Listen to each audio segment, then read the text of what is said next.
Hey everyone, this is Joe with Southeastern Frontiers, and today my wife and I are driving the Natchez Trace from Nashville to Tupelo, Mississippi.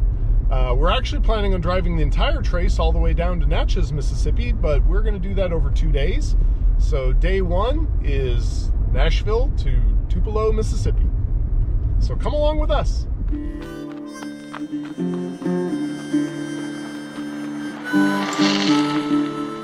The Natchez Trace Parkway is a 444-mile-long scenic drive through the states of Tennessee, Alabama, and Mississippi. It was established by the National Park Service in 1938, and besides scenic views, the parkway is loaded with thousands of years of history, from the first Native Americans to establish trade routes to the Gulf of Mexico, to America's westward expansion and the famous 19th century Americans who traveled its paths. For this road trip, my wife and I started at the Northern Terminus of the parkway near Nashville, Tennessee, and drove south, immediately reaching the Birdsong Hollow and the amazing Double Arch Bridge. Continuing south, the scenery was beautiful with many tree-covered ridges and hollows. Stops came fast and furious with highlights including the Gordon House, Jackson Falls, and Pharr Hollow Falls. These are the only two waterfalls along the entire route of the Natchez Trace. We also stopped at the Meriwether Lewis campground, an historic site. It is here that the famous American Meriwether Lewis died and is buried. We then continued down the trace through beautiful country until we crossed into Alabama and made a stop at Rock Springs. What a gorgeous sight with wildflowers and pollinators. We also stopped at the Tennessee River crossing before having to detour off the parkway due to road construction. The detour took us west into Mississippi before turning south where we rejoined the parkway at Bay Springs. After getting back on the parkway, we almost immediately stopped at the fascinating Pharr Mounds, which are 2,000-year-old Native American structures. We then crossed the Black Belt farmland and many sloughs and creek bottoms before coming to the end of day one of our journey just north of Tupelo, Mississippi.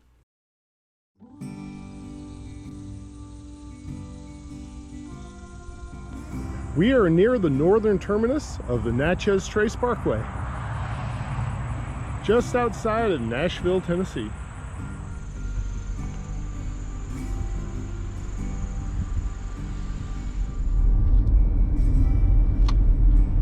We are at the northern terminus of the Natchez Trace Parkway, just outside of Nashville, Tennessee.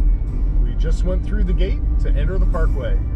So off we go on our 440-mile adventure.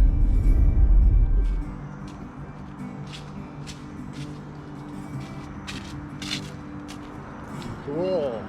Very nice. Cool.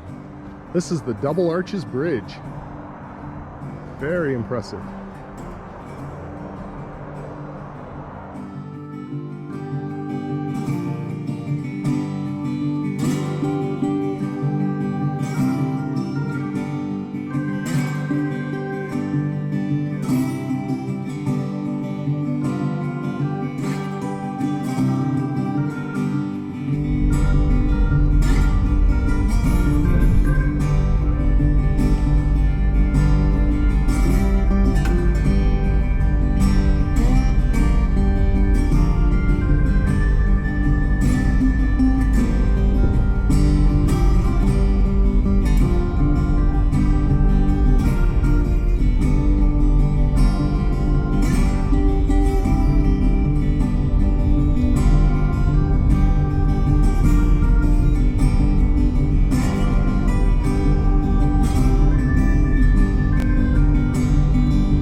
Says this monument memorializes the War of 1812 soldiers buried along the old Natchez Trace.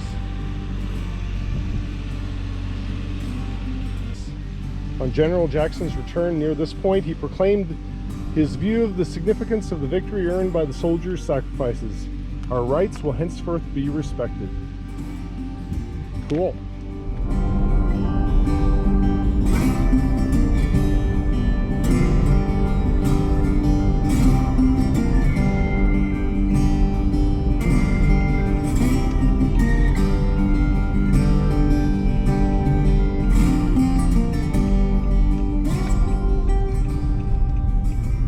Water Valley Overlook. Let's see what this looks like.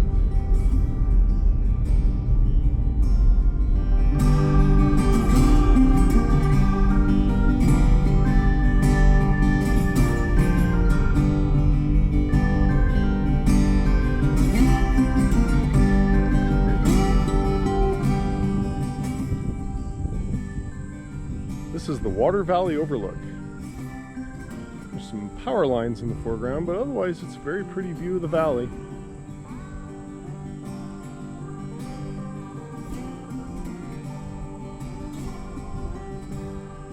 The Water Valley Overlook, very pretty. There's turkey vultures in the ditch over here. One's gonna fly right in front of us. Right there. Oh Lord. Told ya. We're at the Gordon House. It says it's one of the few remaining buildings associated with the old Natchez Trace. So in the early 1800s, Gordon made an agreement with the Chickasaw chief to operate a ferry service across the Duck River here. So we're gonna go check this building out.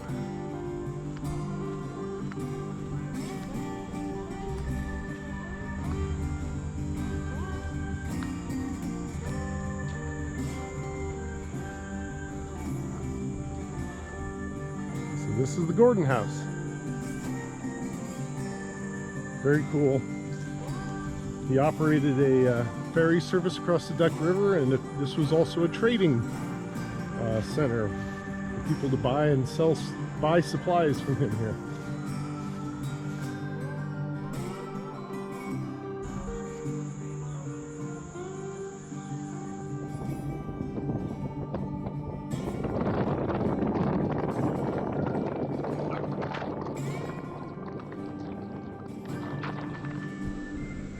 This is the Baker's Bluff Overlook.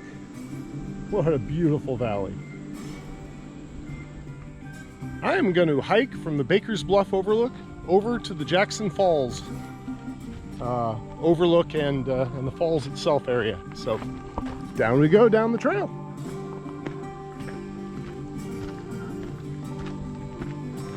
My wife has taken the car, so this makes this a super easy one-way hike.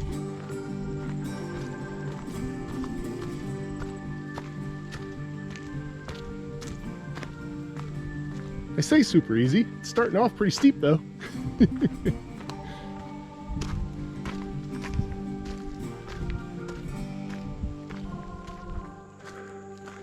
Some nice big trees along this hike. This is like the third one I found. Very nice.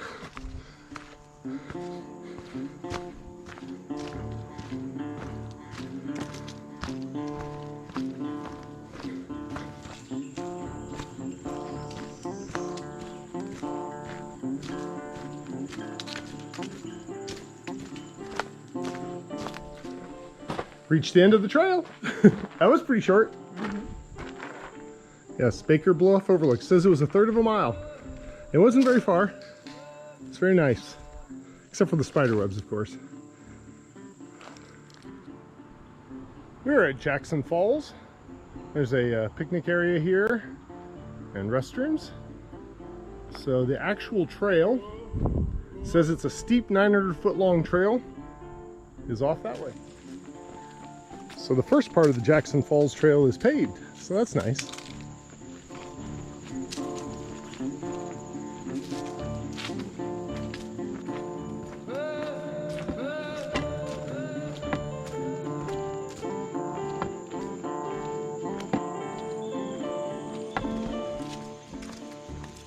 Down the steps.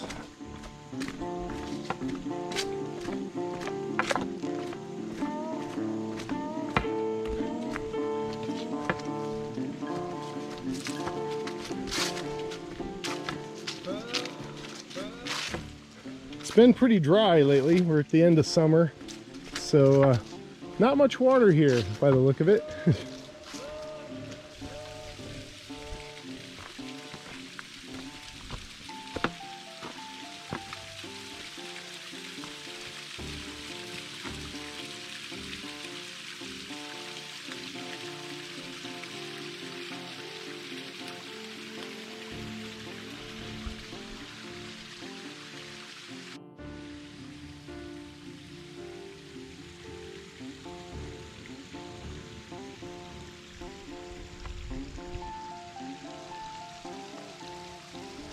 Gonna have to come back here in the winter time or spring.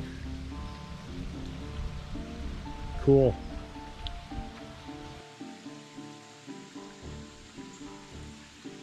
All right, time to head back uphill. This will get the heart rate going.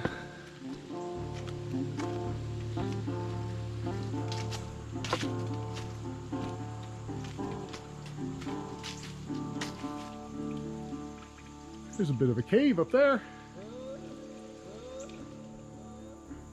So this sign, which is really hard to read, has a map here, and it says you are here. We're on the parking area was right up here, and the trail goes here and then continues down to Jackson Falls, which is right there. But this shows how the Jackson Branch used to flow in this valley up here, along this way. But at some point in the past, the Duck River, which is up here, eroded in enough that when this river flooded at some point, it cut a new channel down to the Duck River and abandoned its original course. So that's why there's waterfall there. There was a relatively recent, thousands of years ago, but relatively recent change in course of the Jackson Branch. Very cool. All right, well, basically back to the top now, so just gonna go back to the picnic area and have lunch. So off I go. The Old Trace.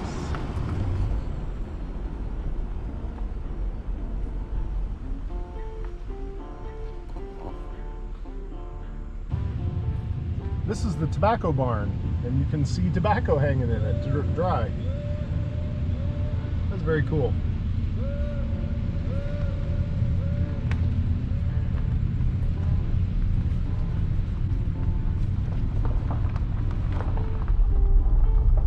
This 2-mile road follows the original Old Natchez Trace route, heading north. Along the drive, there are views of the countryside, and RVs are prohibited because there's low clearance. And it's a dirt road, so you know, if the weather's bad, you might not want to drive it.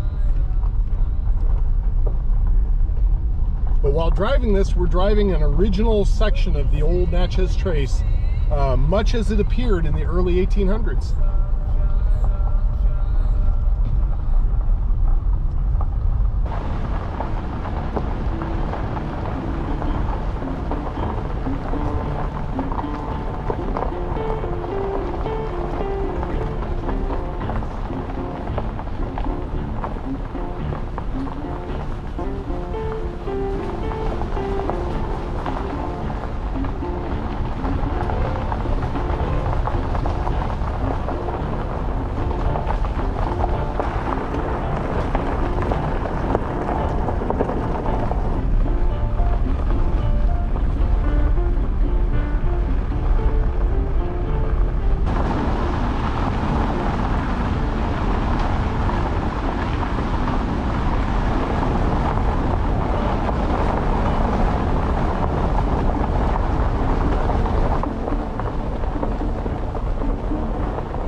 That was the Old Trace drive. That was pretty cool.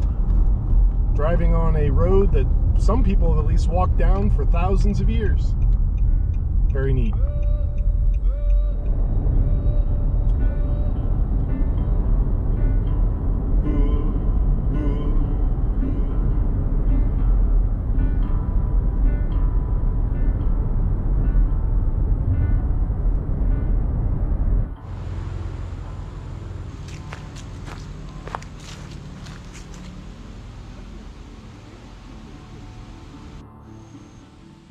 These are some very interesting flowers. I do not know what they are. A hummingbird with that one. All right, we are on a little short trail here to Pharr Hollows. This is one of only 2 waterfalls on the Natchez Trace, and we've already seen the other one.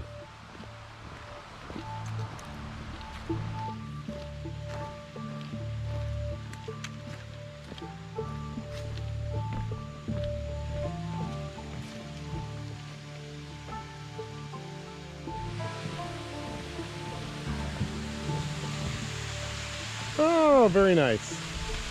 There it is, a little waterfall.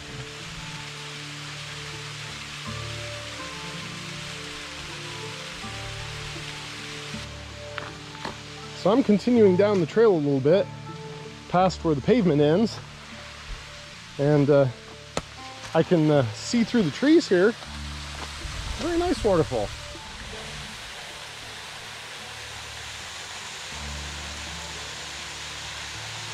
About to turn around and go back when I discovered there's a little waterfall over here too. There's that one. That's nice. Little steep to get to, so not for the faint of heart probably.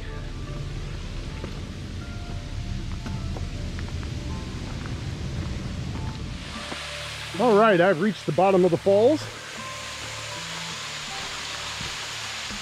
Nice little bridge over the creek here. Very pretty.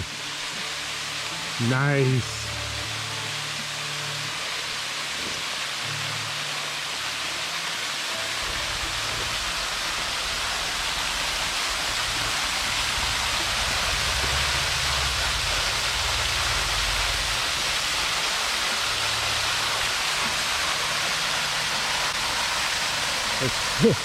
There's fish in the water down here. I can see them.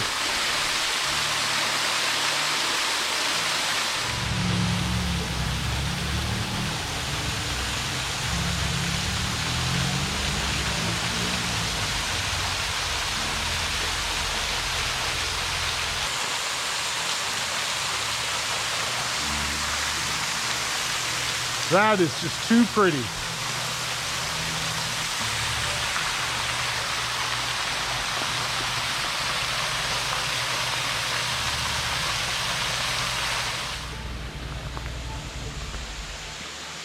A tortoise. That little guy.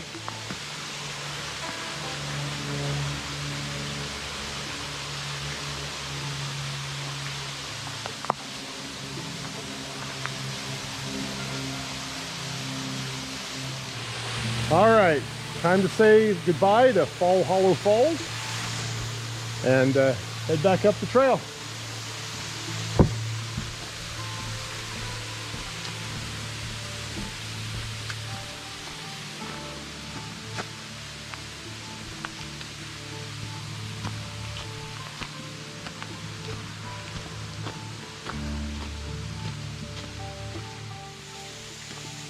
Oh, that's a nice waterfall too.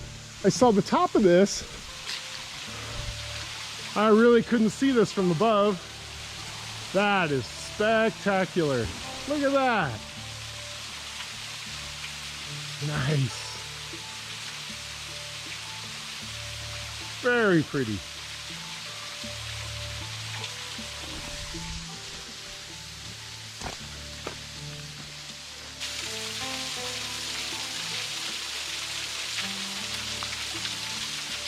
All right, heading back up. On my way down, I thought I was following the trail, but apparently I went down a shortcut. It looks like maybe it was a place where the rain has washed the dirt off the rocks. This time, I'm trying to actually follow the trail back up. Yeah, this looks more promising. Looks like stairs. It's a steep climb.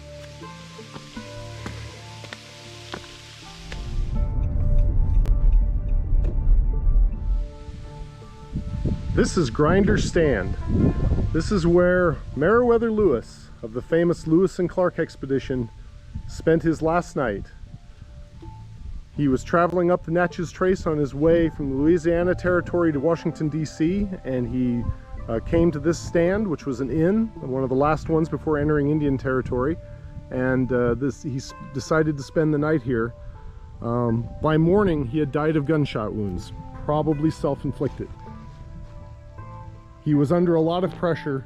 The government was claiming he had bills that he had to pay himself that the government had originally agreed to, and he was ashamed of being dishonored in that way.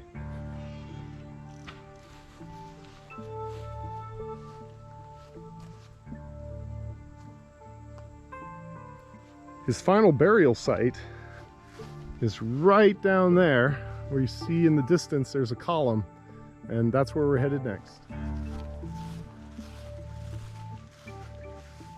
It says, beneath this monument lies Meriwether Lewis, Captain in the United States Army, Private Secretary to President Jefferson, Senior Commander of the Lewis and Clark Expedition, and the Governor of the Territory of Louisiana. When I was young, he was always one of my heroes. The Lewis and Clark Expedition passed by where I grew up in Nebraska on the Missouri River. I was always amazed that they were able to travel all the way across an unexplored country with an expedition like that, and nobody died of an accident. Only one person on the whole expedition died, and that was of something they would have died of if they'd stayed home. Appendicitis.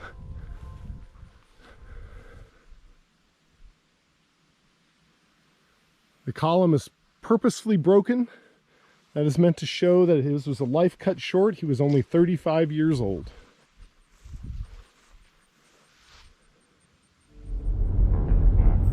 Back on the road, headed south. We just left the Meriwether Historic Site.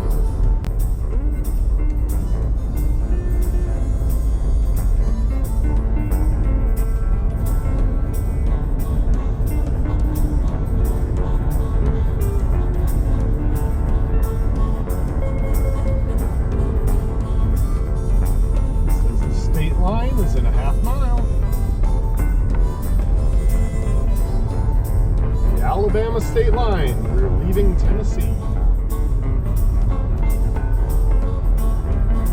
We have now entered Alabama.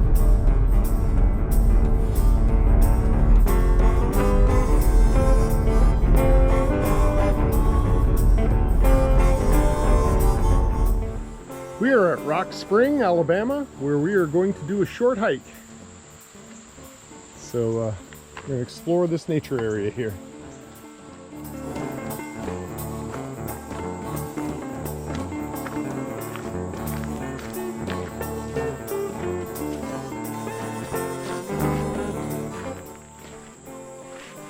Orange flowers out there. Oh, yeah.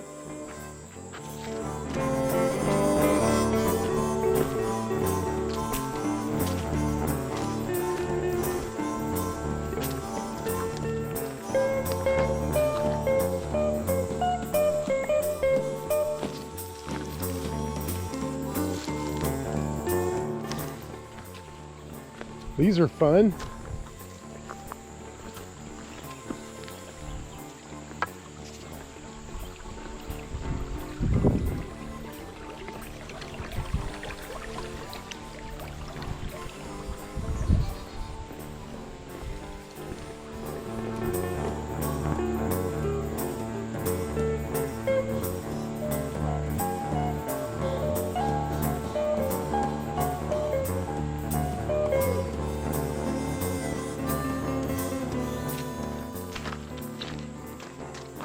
We are walking around the little interpretive nature walk that they have here. It's a small loop, not very long, and there are little signs every so far where you can read something about the plant life or the ecology. There's one coming up right here.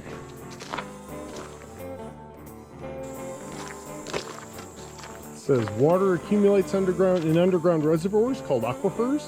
Occasionally an aquifer touches the surface and the water will flow out to form a spring. Rock Spring flows year-round and has an average temperature of 60 degrees Fahrenheit. This spring creates the slow-moving water environment before you. So the water's coming up right here. Very cool.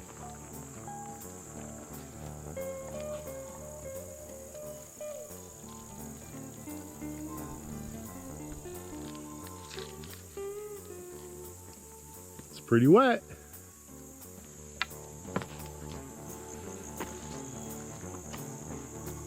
Oh yes, you can see the water flowing up from flowing out of the rocks there, right below this tree. That is pretty cool.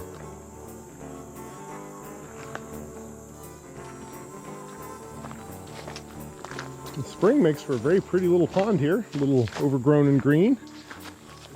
Ah, yeah, I see. There's a hummingbird down here, getting nectar out of these little orange flowers.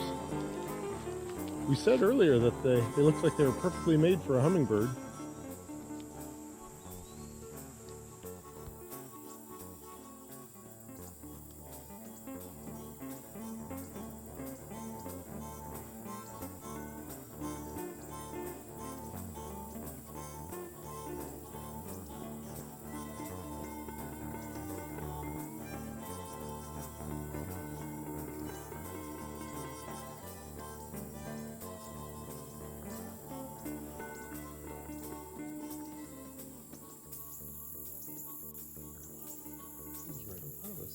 There's a pair of them.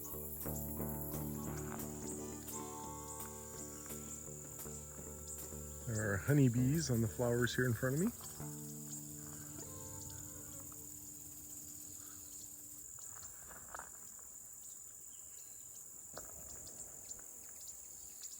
Large bumblebee right there.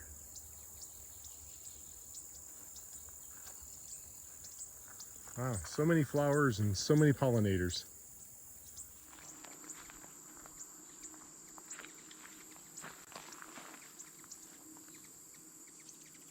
So many hummingbirds out here. 4 or 5 I can see just here.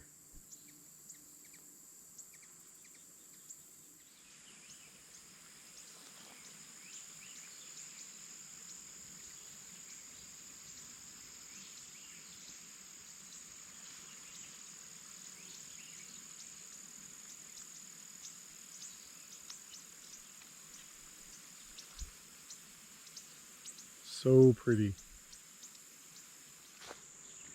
It's a very pretty little purple flower there. And then there's red berries. And then these are the ones right here. Oh wow. Wow, look at those flowers. That's different. And then these have red berries on them. Yeah.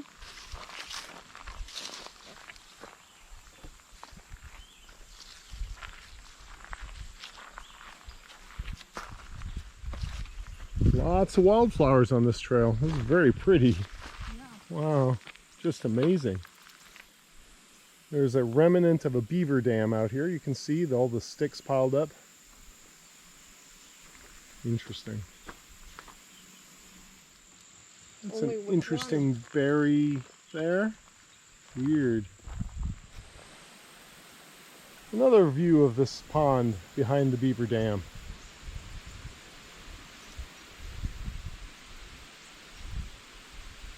It is so pretty.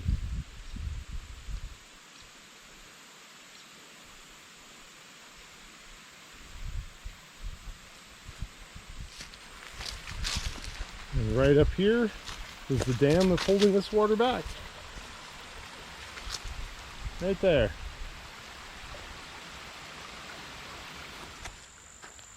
Here's some more little yellow flowers that we didn't catch before. And then And these have green flowers. That's interesting. Well, they're the seeds, I'm not sure. All right, we have come back to the stream crossing.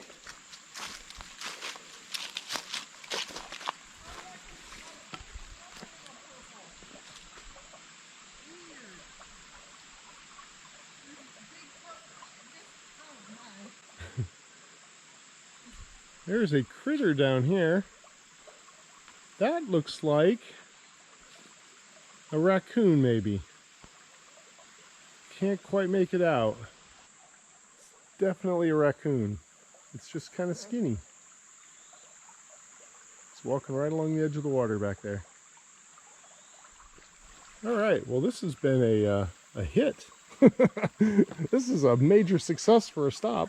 Let's not fall in the water, though.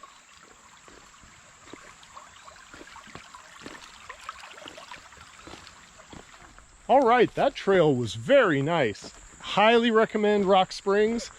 The wildflowers were amazing. The water is pretty. There are lots of animals and insects. We even saw a raccoon. So, very cool. That was well worth the trip. We had a late afternoon snack under this fabulous old tree.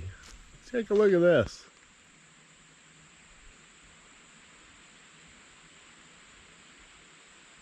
That's a pretty amazing tree.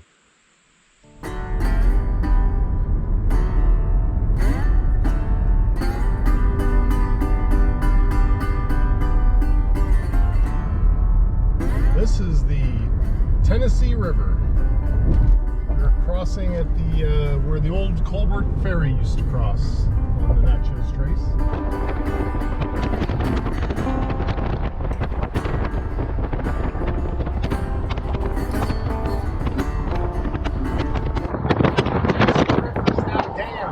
So this is actually a reservoir backed up behind the dam. And so the original river was not as wide as it is today. And the original ferry crossing is under the water below us.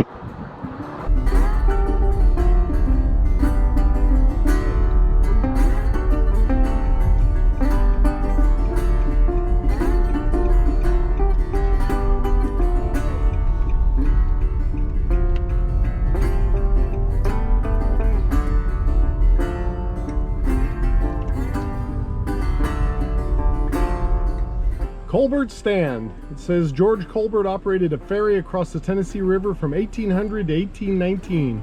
His stand offered travelers a warm meal and shelter during their journey on the old trace. The site of his stand is 50 yards up this path. An additional 20-minute stroll will take you along the old trace to the bluff overlooking the station and back.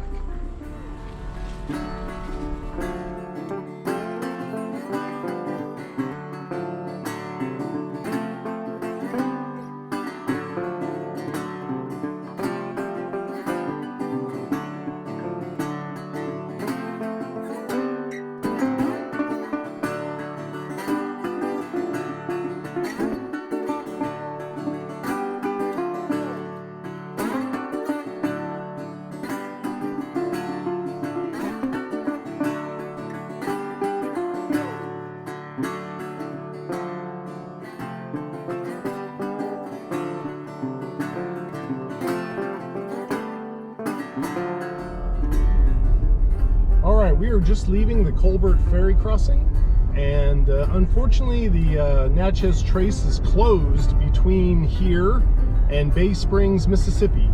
So we have to take the next exit and take regular roads down to Bay Springs. So we're gonna miss a good chunk here through Alabama. Basically, most of the Alabama piece we're gonna miss. This route avoids road closures on Natchez Trace Parkway. You are on the fastest route. You will arrive at 5:46 p.m.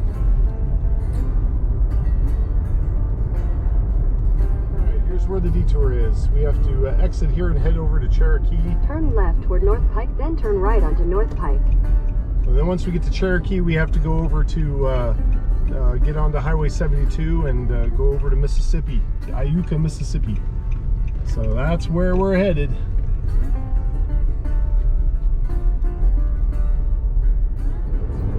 Well, we are on Highway 72 now, crossing under the Natchez Trace, which is closed right here. There it is.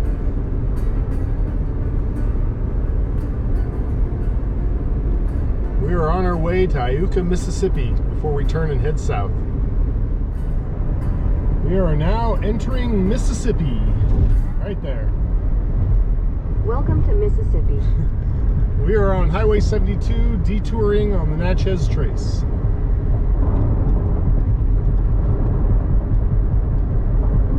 There's the Welcome to Mississippi sign.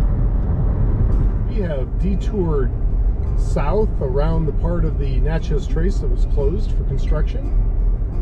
So now we are near Bay Springs, Mississippi, and about to get back on the Natchez Trace, headed south.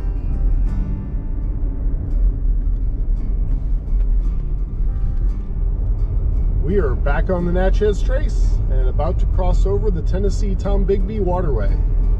This is a major canal that joins the Tennessee River with the Tombigbee River, so that shipping can shortcut down to the Gulf of Mexico from here and not have to go all the way up to St. Louis first. Yeah, there's the big locks on the dam there on the Bay Spring Lake Reservoir. Pharr Mounds.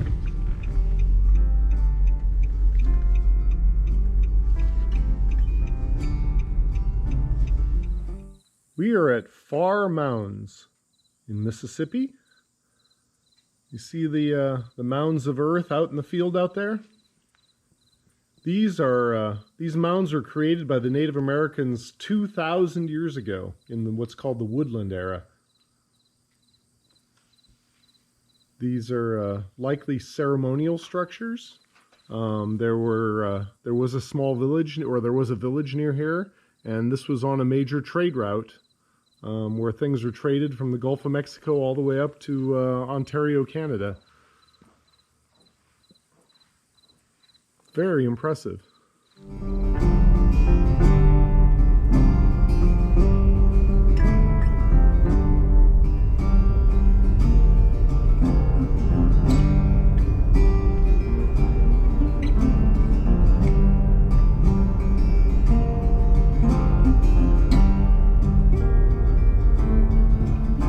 Mile overlook.